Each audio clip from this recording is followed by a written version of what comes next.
Stop with the crazy talk. You're not gonna kill Alistair Crane. Probably right. I'd like to.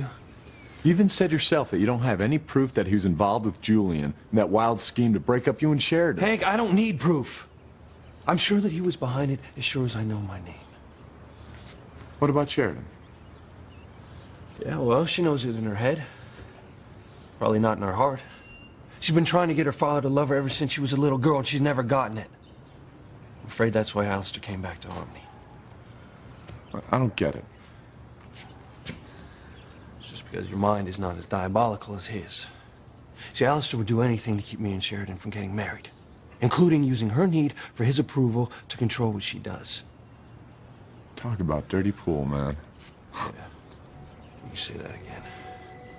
You know what? I'm gonna call her. I'm gonna call her to warn her of what's going on.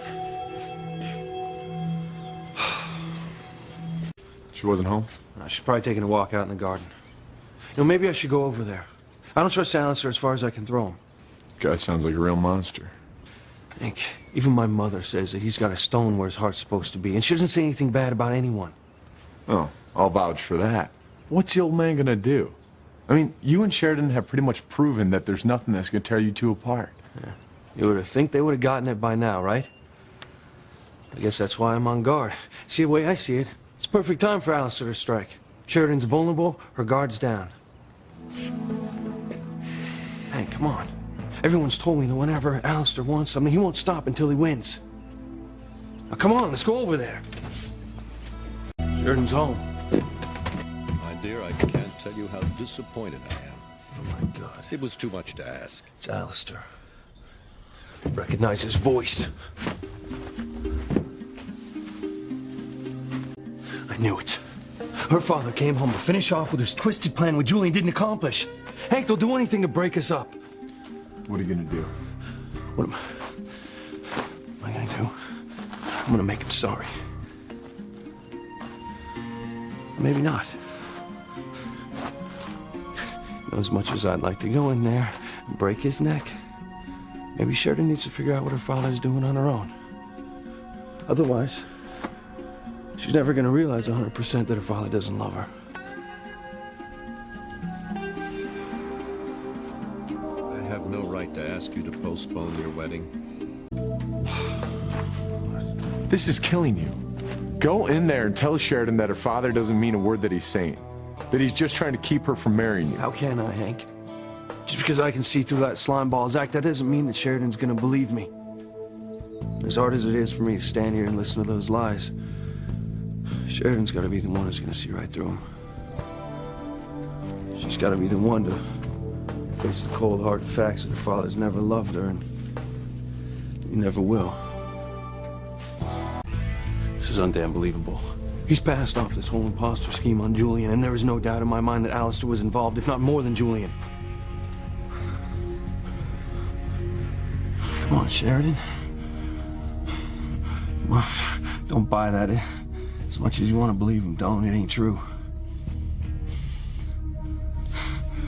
Come on, Sheridan. Just think. He's just trying to break us up. You can see right through him. I know you can. Sheridan agrees to go to Europe with her father. We can forget about getting married. Alistair will make sure of that. No, you can't blame her if she says yes. You told me yourself how much her father's love means to her. Yeah. Hope she's strong enough to see through him. But I know that's asking a lot.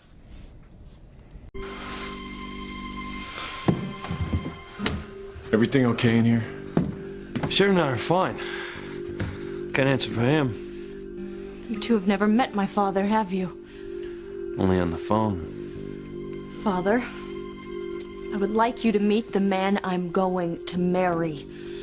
And our good friend Hank.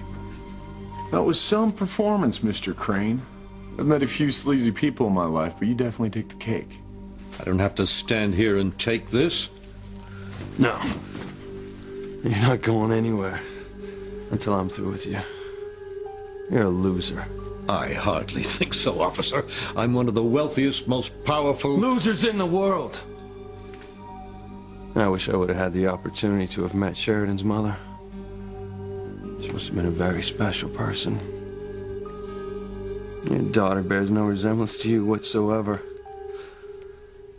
Furthermore, you don't know the first thing about her. She is a special, generous, and beautiful person. And she's got more courage in her little finger than you will ever know. And that's why I'm the luckiest man in the world.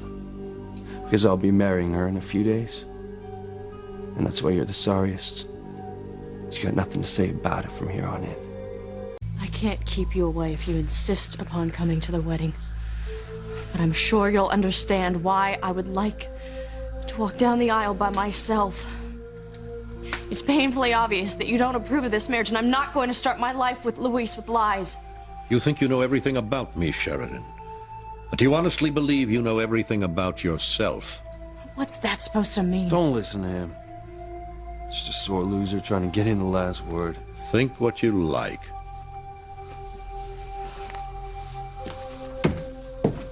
Goodbye, Father.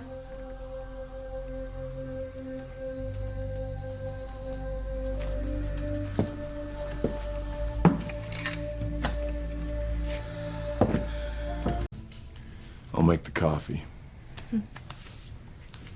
You okay? It hurts to know for sure now that my father never loved me. But at the same time, I was able to get past some old ghosts. Now I know nothing will ever come between us. Nothing.